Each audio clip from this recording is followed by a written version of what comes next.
another thing that I think is really important that I think people are very hesitant to do is make your AI jump through hoops. People tend to think that technology isn't judging you. Right. Claude doesn't talk to ChatGPT and go, "Oh my God, this Rob Schultz guy." How he just won't give up. He keeps prompting and prompting and prompting. He's never said. Exactly. AI, at least at this point, don't judge you. Yeah. So if you're not technical, if you don't trust AI, if you are like an energy healer and the only reason you're using this is because your coach made you use it, Yeah.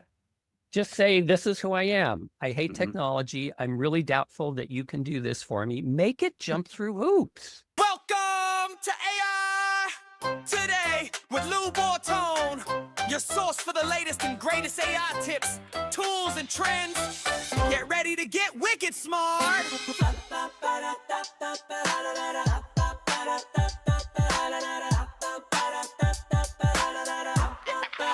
Here's Lou Bortone.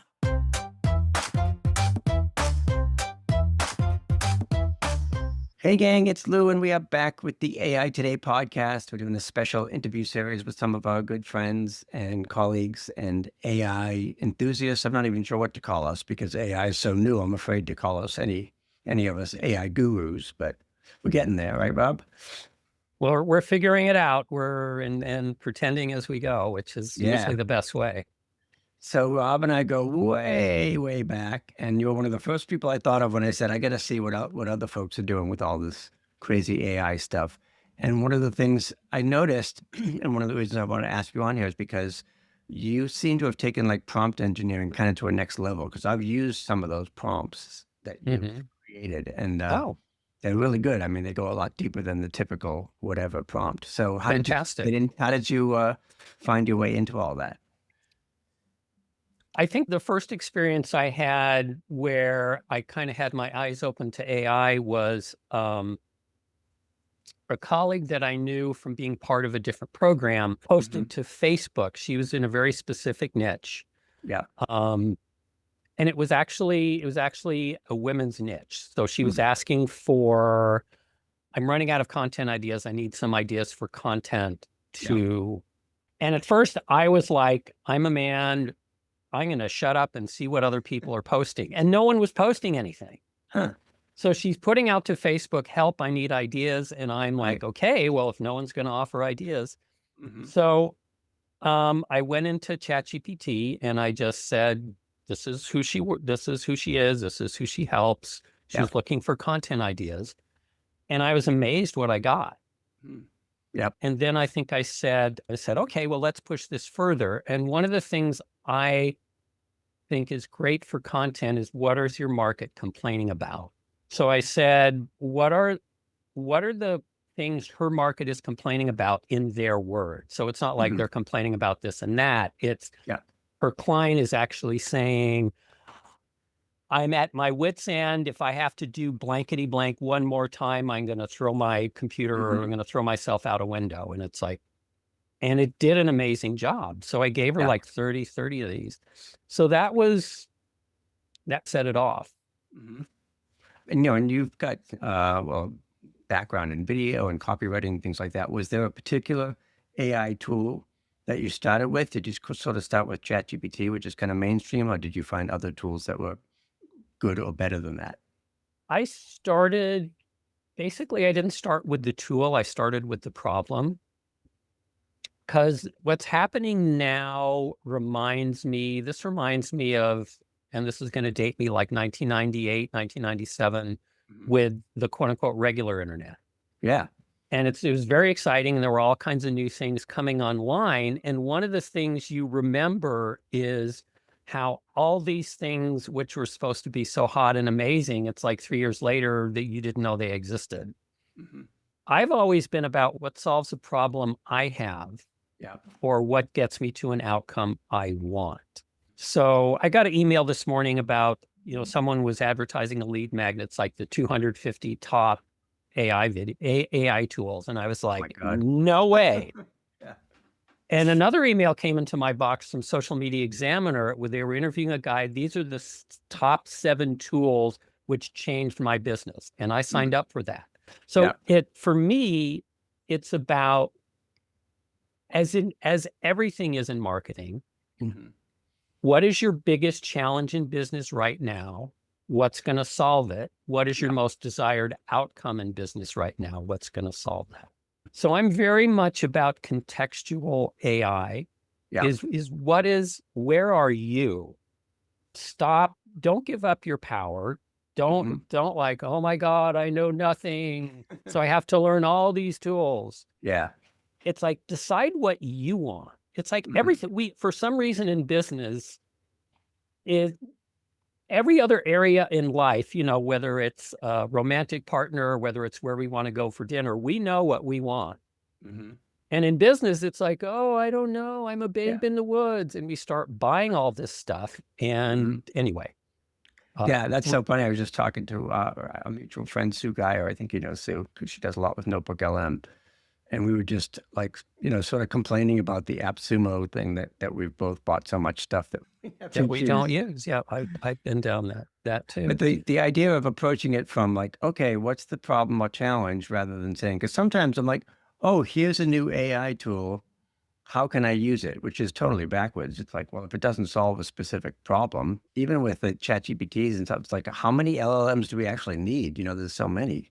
Correct. Speaking of which, do you have a go-to or a favorite that you use in terms of just general AI stuff? I've been using ChatGPT a lot. For a while, I was using Claude because I think Claude writes better. But I've gotten ChatGPT to get my voice. And one of the things I did, there's one of the things you remarked on was prompting.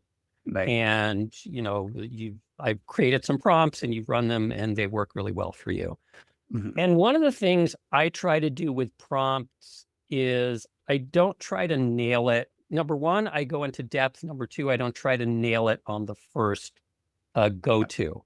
So one of the things I did was I had a job, just to put this in context and give people a little story, of converting like a video of the transcript of someone giving a talk into a book chapter. Oh, right. And so, because they were trying to automate the process. So the first step is I took the transcript and I said, describe the style of this presentation. And I think I gave it like 7 or 8 specifics: the voice, the point of view, the emotion, the tone, etc. And so ChatGPT gave me this long, like 7 paragraphs, which was entirely accurate, but you can't use that. Right. So then I said, take this description and turn it into a shorter prompt that I can use with you that will allow you to recreate their voice in anything they write.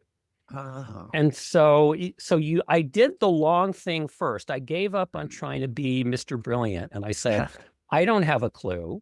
So give me the long version and then give me the Cliff Notes version that I can use in a prompt.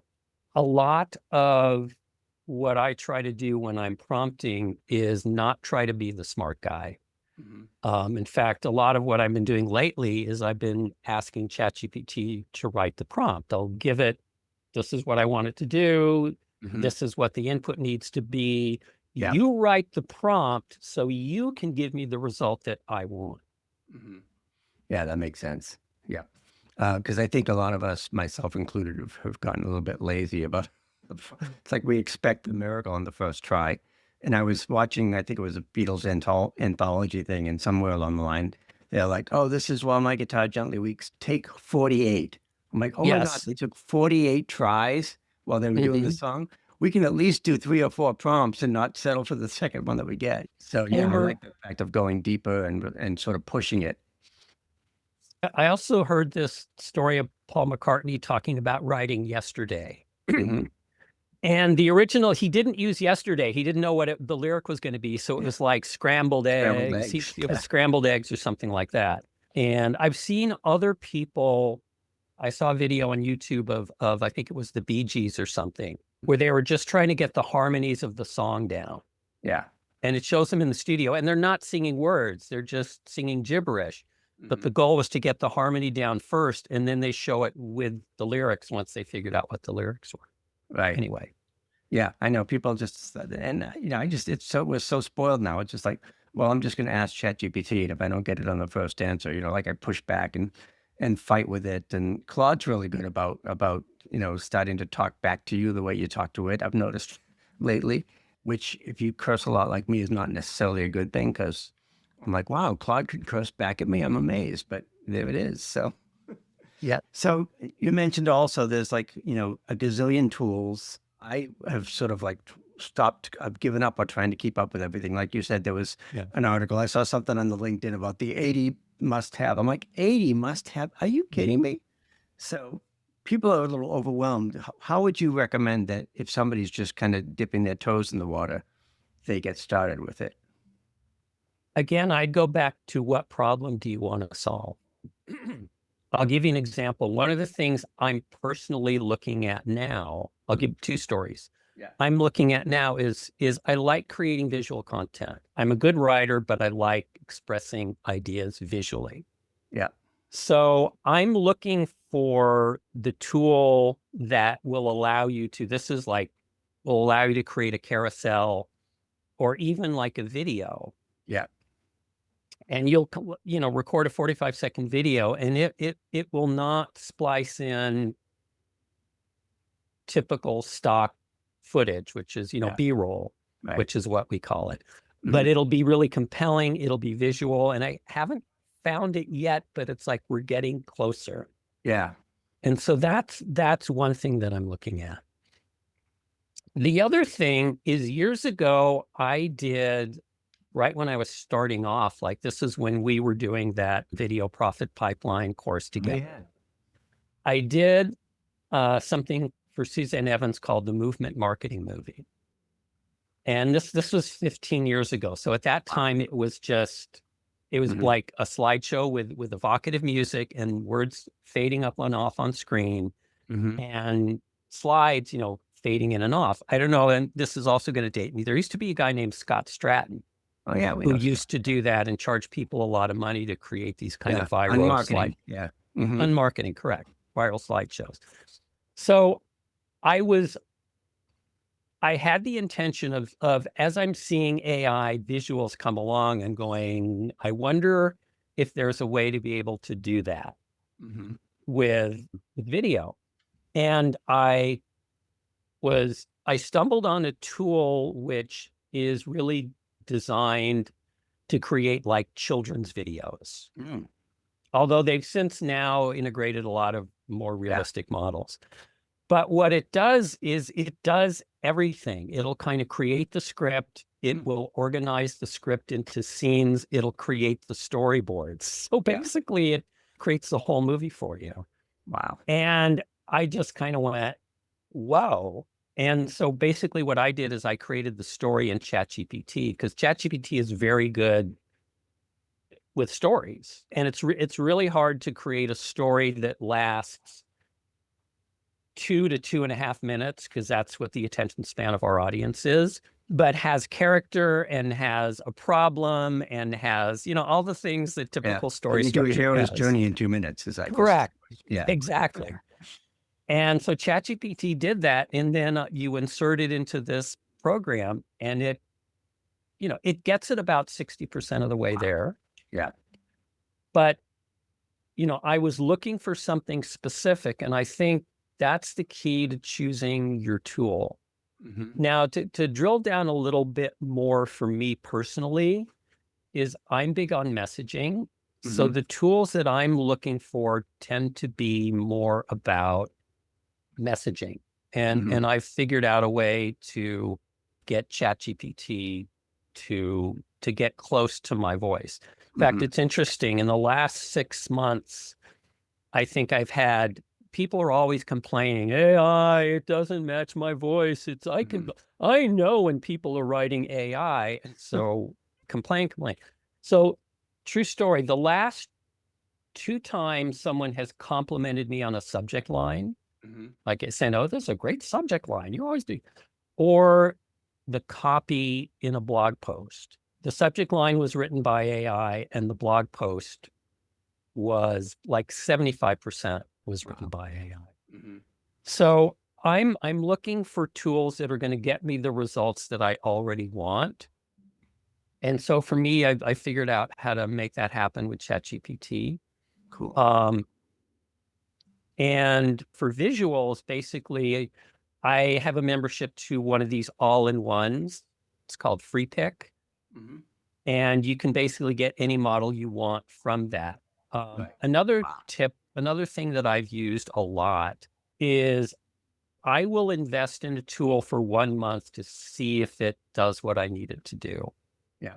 And oh my God, all these tools, you don't have to subscribe. You can sign up for a month and it might be $10 or $15 more a month. And you just put on your calendar when it's going to renew.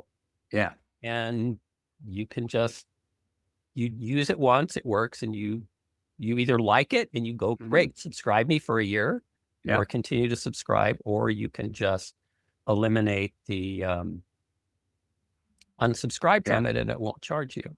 Yeah. But another thing that I really think is helpful. So I'm using ChatGPT now. I'm using Free Pick.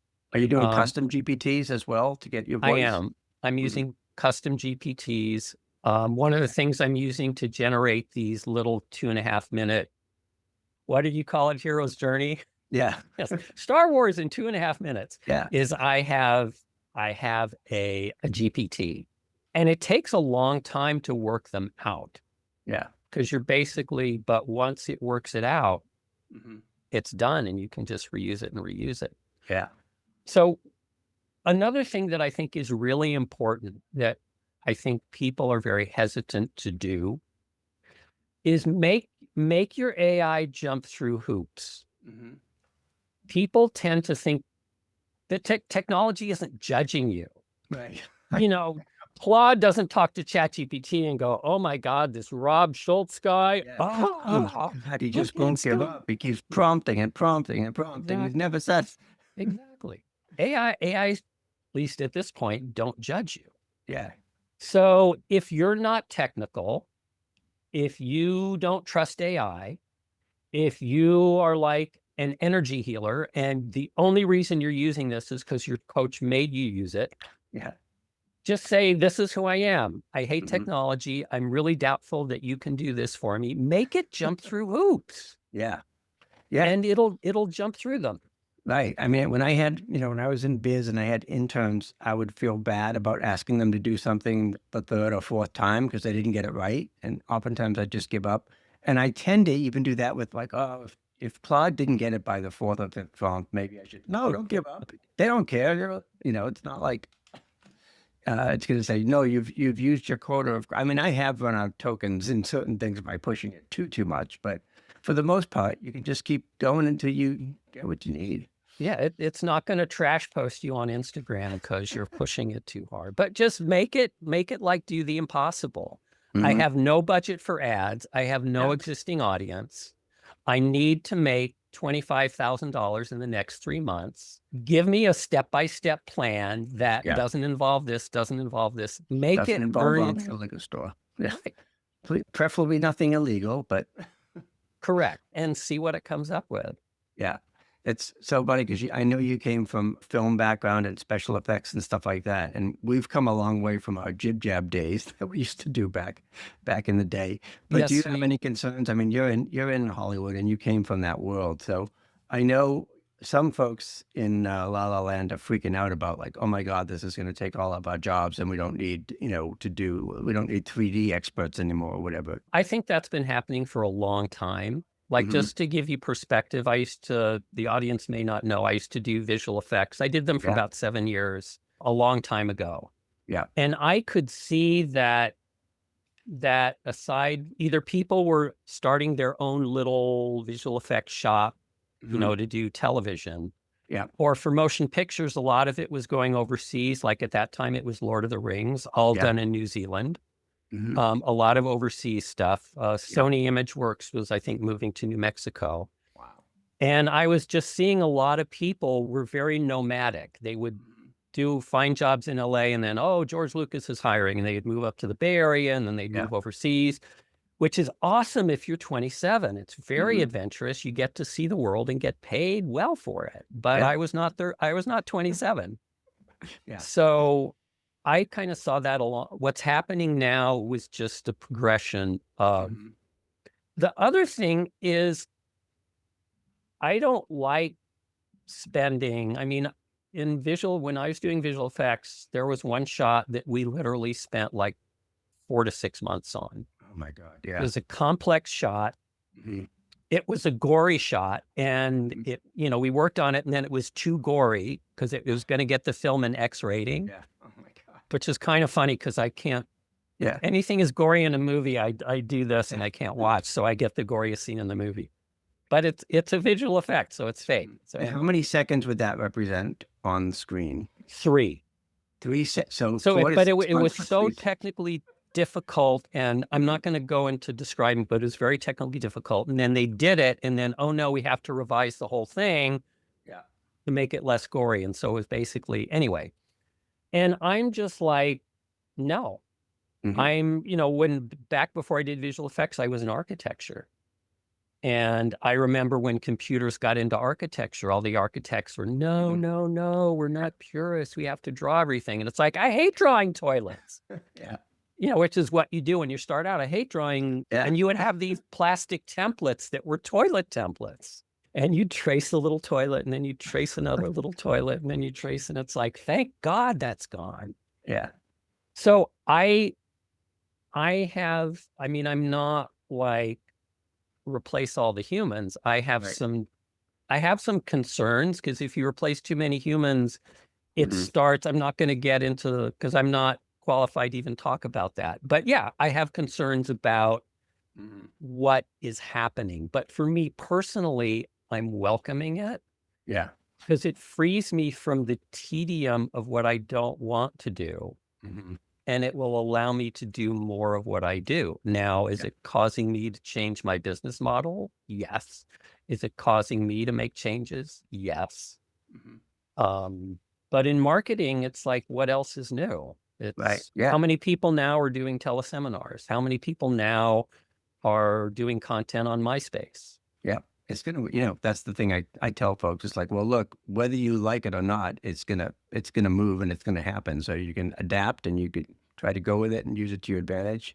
I mean, like I look at the goofy little 15-second Sora videos I'm doing with me and Vegeta the Pug going to the North Pole to see Santa. I'm like, I couldn't have done that 6 months ago. Or Regina, as Sora likes to call her. It's like, oh my God, so the come on. pronunciation is not quite there. And I have to go to my wife and say, am I really this fat as Sora is making me? Yes, exactly. But yeah, it's a brave new world. So if somebody's just getting into this kind of stuff, again, I totally agree with, like, start with the problem, because a lot of times some of these AI tools are a solution, in search of a problem. Right. But are there certain use cases or certain tools that you're using, like visual tools, VO or Sora or anything like that you're excited about? Well, there are a couple of questions there. If you're just getting started, I would start with content because it's simple. Yeah. It's not multimodal. Multimodal means you're like transitioning from text to visuals. I mean, I've always done that. So for me, it's not as big a deal. But if you're just getting started, be gentle with yourself. And start with something like content. Start with like what I did with the friend who was posting on Facebook. That's how I got started. Right. Start with something where you can get a win. So that's the first thing. The second thing is take YouTube with a grain of salt. Okay. I have learned so much from YouTube. I am not trash talking YouTube.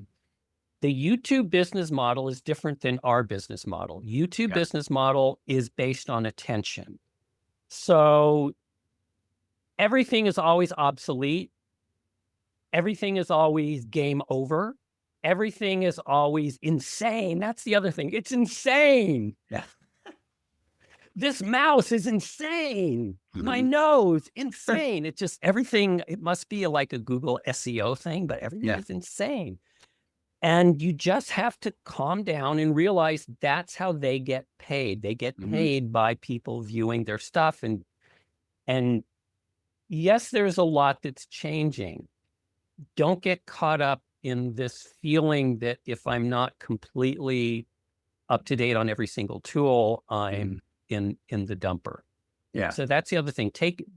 Be very, with YouTube, I say, is this going to help me? No. Does this feel like, do I need to know how to use, Nano Banana, this visual model to create, fashion design and commercials? No, I don't. So, Mhm. well, if it's game changing, awesome. It'll be game changing for someone else. Yeah. The visual stuff is the best visual stuff tends to be expensive. Mhm. If I'm doing something that's mission critical, I don't mind spending a lot of money on it. I don't necessarily want to use VO3 constantly to just play with. Right. So the other thing is you can find models to use that will do a more than adequate job affordably. One of the things I do a lot of work for Suzanne Evans. I Mhm. coach some of her people in her programs. And she has a big event that she does twice a year called Captivate. Yep. So I created this was not external because Mhm. Suzanne is the face of the business and Right. no, I don't want to mess with that. This was Right. internal because her clients know me because a lot of them work with me. So I just created a little ad and basically I started with a headshot of me basically from like the chest up. I extended Mhm. that down so it would include like down to my legs. And then I just used that as source material to create videos from. So Mm. I had like a shot of me walking in the park, a shot of me two shots of me sitting in a hotel lobby, a shot of me in a coffee bar, a shot, in a flannel shirt with a baseball cap, a shot of me in a bar with a mug of beer, Yeah. in a flannel shirt and a baseball cap, a copy of an image of me clipping a bonsai tree. Mhm. I don't know. I just thought Yeah. that would be interesting to have me Yeah. talk about. Anyway, and a shot of me on a stage with seats behind me. Mhm. And it's recognizable as me. It made me Mhm. look much better than I look, which was great. And it all came out of one photo, and it Mm. didn't cost me an arm and a leg because I Yeah. used, I think a lot of the Sea Dream and Sea Dance Mhm. are good models Yeah. um, that you don't have to spend an arm and a leg on. Um, a lot of times, also, what I have a year-long membership to Free Pick, which is Mhm. one of these all-in-ones. Yeah. Which, Nano Banana and VO3 and Kling and Mhm. all of the different video models. And if you're Yeah. just starting out and you have no idea what any of those are, don't worry about it Mhm. because you won't have to worry about it until you get to the point where you do need to worry about it. Yeah. But the other thing is a lot of these all-in-ones Mhm. will actually have basically what you do is whether it's every month or if you buy an annual membership, you have like a certain amount of credits that you use. And for every shot you create, it's like you take some credits out of the credit bank. Mhm. But it'll actually say how many credits there are. And sometimes Free Pick will actually give you a recommendation. This is good with animated characters. This is Mhm. good for cinematic and Right. et cetera. So it'll tell you okay, you should use BO for this and so for that. Correct. Correct. Mm. And sometimes I just make an executive decision that this is something peripheral and I don't, Right. this isn't a moneymaker. So I'm just Mhm. going to do what I can. And the models are getting so good that you can really do some interesting things. Yeah. There were two specific tools I did want to mention. Mhm. These are a little higher end, Mhm. not higher end like coding. I am not a Yeah. coder, so I'm not like nerd tools.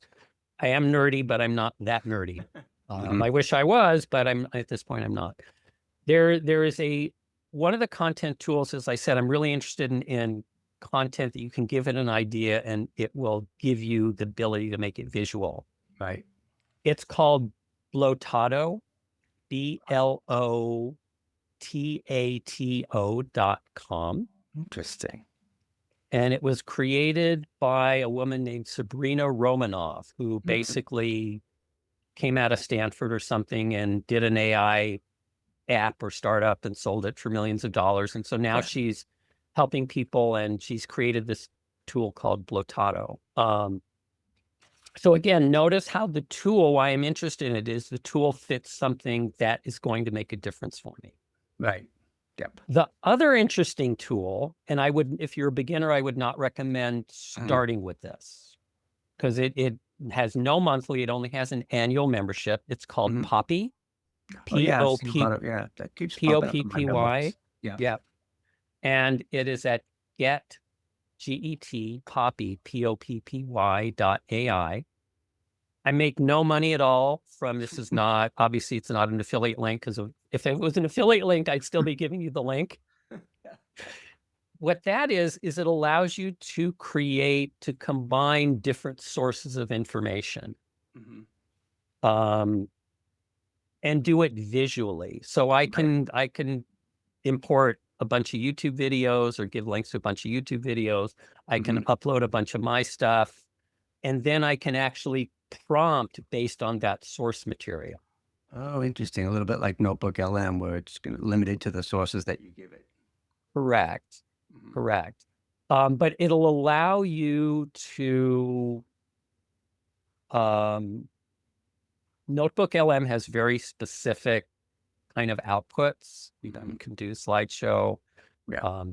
Notebook LM is also getting more visual. So I've suddenly gotten a lot more interested in that as well. Yeah. Because it can do infographics and slide decks. The video that I made a video the other day based on a PowerPoint that I did. I was surprised how good it was. So it'll allow you to, and then it'll allow you to prompt based on that source material. Cool. That's awesome. So you could, like Facebook ads, let's say for one of the things people using your Facebook ads are taking screen grabs of Facebook ads, and they're using that as source material. And, first they're having it analyze what made these Facebook ads successful, and then say, this is my product, this is my audience. Can you use what you just told me to make this Facebook ad successful? And it's working for people. So that's amazing. Crazy. So that's awesome. There's one other interesting, this is just totally off base and totally weird. There's a woman named Kelly Besh. Kelly is spelled Kelly, Kelly. Besh is Boesch. She has created a YouTube following, which is now approaching 120,000 subscribers. Wow. Doing these quirky videos. It's very artsy. So if you're not into artsy stuff, you probably won't like her stuff. But it's very artsy, these little 2 to 3 minute artsy videos with music created in Suno AI, which is it's a music creation app. And they're wonderful. Yeah. And people are, and all, she's not teaching anything. And they're very quirky. Even if you're not into artsy stuff, it may be worth a look, because it's an example of someone who's doing something which is non-mainstream and but because she's doing it well, is creating a very large audience from it. Yeah, and she's putting herself and her personality, some of my friends call it human in the loop. It's not like she's relegating everything to AI, right? She's creating something and the tools are embellishing that. Yeah, she definitely, this is not AI slop. She definitely has, you may not like it, but she definitely has a style and a vibe. And I've seen her interviewed. She's very low key and very kind of normal. You'd think that someone like that would have, like purple hair and in a mohawk or something. Yeah. And she's just like a regular person, very soft spoken. Yeah. So I'll end with one piece of trivia that some people may not know, but you told me this a long time ago, and I still think about how funny it is. Who was your college roommate? Oh yes, my college roommate was Weird Al Yankovic. Was he For weird for, then? for 1 year. For Yeah. 1 year, we lived in. He wasn't actually my roommate. We were four guys in an Yeah. apartment, Hmm. and with one bathroom. It's like, how did we do that in college? It's like Yeah. four people and one. Like, I guess we Mhm. figured it out. That's so funny. But he was also in most of his life a very the people say he's a nice guy. He is. You will not hear any trash about him from me. He is the like one of the nicest, most Mhm. grounded people you will ever want to meet. Yeah. That's so funny. It's kind of so random. I wonder how he's using AI, if he's using it, because he did all the parody songs and stuff like Mhm. that. Now it's like, oh my God, with Suno, I'm doing crazy stuff with that as well. And then I think I Yeah. read somewhere that recently one of the top 40 country songs was a Suno generated. I'm like, and people were Mhm. up in arms about it. I'm like, music is music. I don't really care Yeah. where it comes from. So, Yeah.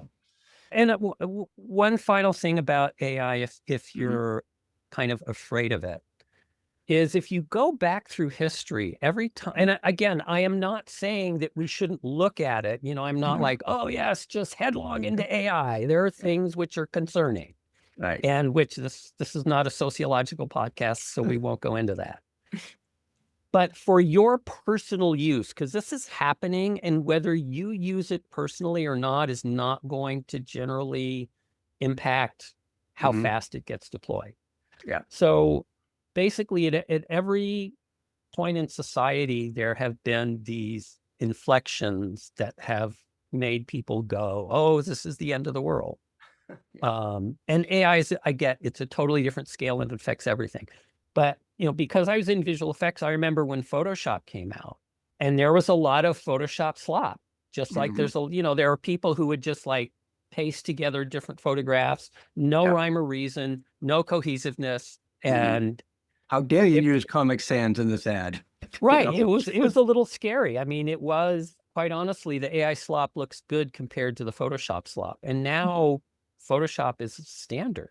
Mhm. Bob Dylan, when he was a folk guy and then he started using Electric. electric guitars and it's like, oh Mhm. my God, Yeah. terrible. This is no. Mhm. Synthesizers. I remember, the Queen albums, they Oh, would have yeah. a little thing that said no synths. Yeah. We're not doing, and I'm not criticizing Queen. I love Queen, but it's Mhm. like at every stage, Yeah. there has been something that said, you shouldn't be using this. So Mhm. whether it's a danger to society or not, that's Yeah. an open question that we're not going to answer here. I'm just saying that you should not allow, especially if you're a beginner, you should not Mhm. allow the fact that this is unusual or different to Mhm. keep you from going into it, Yeah. because this has happened in the past, Mhm. as far as individual use goes, and people generally find a way to make it work in a way that is digestible. It is a crazy new world, and it's never a dull moment. So I always It love is catching up never a with you, dull Rob. moment. Always good to talk with you. Where can people find you if they want to connect or see some of the cool prompts you're doing? Yeah, you can go to itsprofitseduction.com.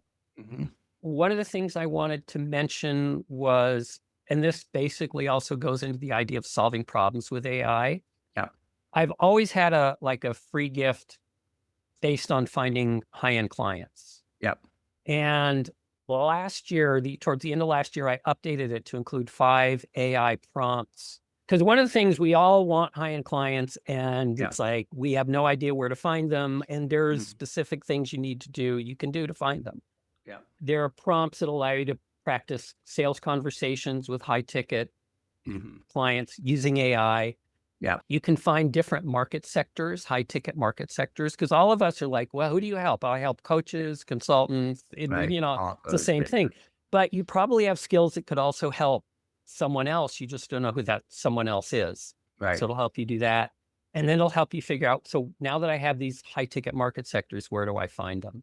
Mhm. So that's at profitseduction.com/21 dash secrets. 21. So Couldn't- profitseduction.com //21-secrets. Cool. Yeah, I always love playing with those prompts, and you're coming up with great stuff as usual. So keep on creating, and I appreciate your time. Thanks again. All right, Lou, thanks for having me. Take care, everyone. Thank you.